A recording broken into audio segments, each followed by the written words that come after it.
Some viewers may find the following video disturbing. Viewer discretion is advised. Earlier in our last video, we had actually talked about there actually being 4 stages of radiation, or the 4 levels of radiation when someone is actually exposed to radiation, called acute radiation syndrome.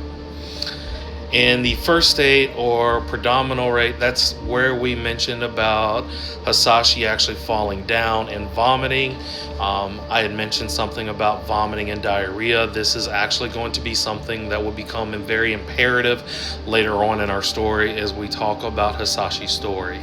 And then there is what we like to call a latent period, which is typically what we're going to be kind of discussing today, because as we had discussed, when Hisashi would get into the hospital, a lot of the doctors and nurses had actually noticed on how well he was doing and how surprised he was doing, considering they had at that time assumed that he had about 8,000 millisieverts of radiation through his body. And that would be your latent period, or just that calming period where, you're just waiting for the calm before the storm. And then the manifest illness, which is the illness from the radiation, and that is what we will be discussing later on with Hisashi. And it ultimately, with radiation, always ends one or two ways: recovery or Schmidt. Now, Hisashi's leading physician, Dr. Makaiwa,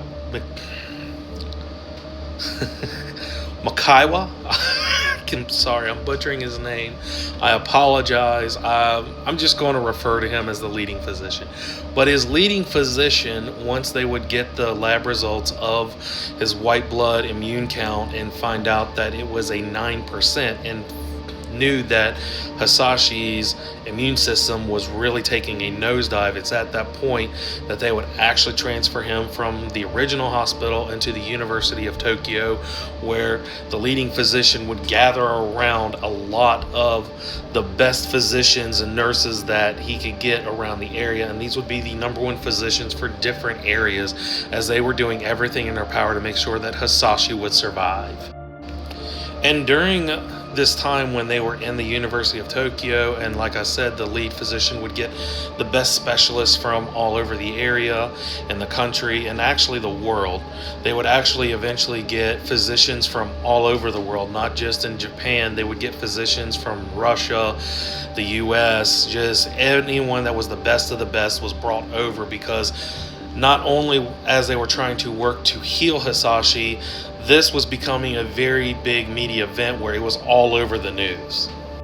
And the leading physician would actually have all of these physicians and nurses actually live in the hospital, as they wanted to be treating Hisashi 24/7 and get around the clock care. And not only would he be getting around the clock care, these doctors and physicians would actually be meeting twice a day, every single day, at these press conference rooms, where they would be assessing the entire situation with Hisashi. They would first meet at 6 o'clock in the morning, and they would discuss, what happened the previous day with medications and treatments. And then they would take over what worked and what didn't work, and then they would proceed to go on with the following day. And then they would meet up a second time around 6 o'clock in the evening on that day, and they would just assess the situation on how things went on that particular day, and just try to assess how they were going to treat Hisashi through the night. And this would be something that was done every single day. And this doctor would also check on Hisashi multiple times a day just to see how he was doing. And it's not only the doctors and nurses that would be staying with Hisashi during this entire time. It's also said that his entire family would be staying with him and living at the hospital during the time that they were treating Hisashi. It said that his wife would be there, and his 3-year-old son, followed by his mother, his father, and his sister, and his brother-in-law, and they would all stay in this hospital, as they were just staying by his side the entire time that this was going on. I also found out later that the entire time that his family was visiting with him throughout his entire journey in this whole process, that out of everyone that was very emotional upon seeing Hisashi when his health would really take a nosedive, it said that his wife was one of the strongest ones in the room, as she did not show any kind of emotion or cry, and that the entire time that she was with Hisashi, she was smiling the entire time, and she was just being such a doting, strong wife. And it should be noted just on how strong she must have been to fight through those emotions and fight through those tears, just to support her husband and just be there for him, as I can't even imagine how hard that must have been, especially when his health really did starting to deteriorate really bad, which we will be talking about here soon. And it just is something I just wanted to note on just how strong she was as a woman, and I really take my hat off to her for being as strong as she was in supporting her husband, as that could not have been easy, especially when things started getting really bad. And another family note, it should be also noted that his 3-year-old son actually only saw Hisashi once in this entire time.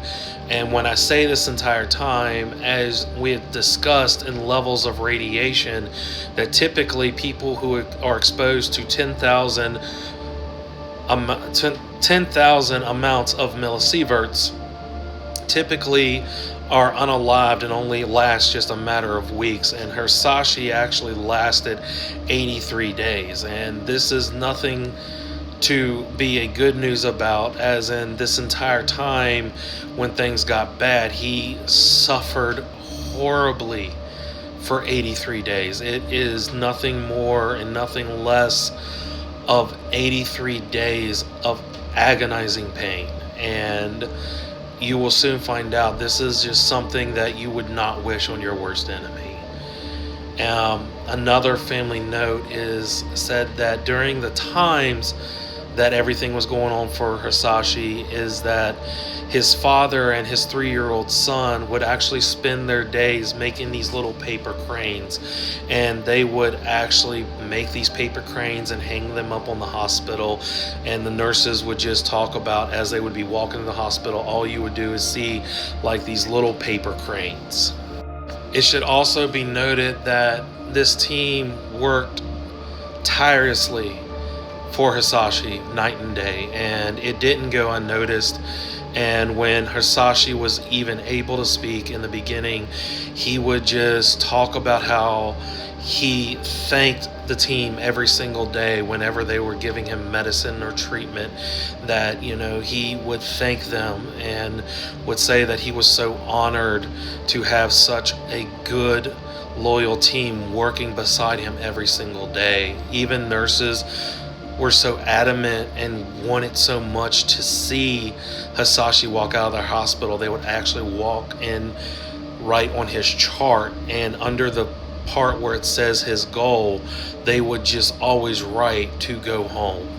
Because during this time, Hisashi would actually spend a lot of time getting to know the nurses, and he would talk about just his passions and things that he was passionate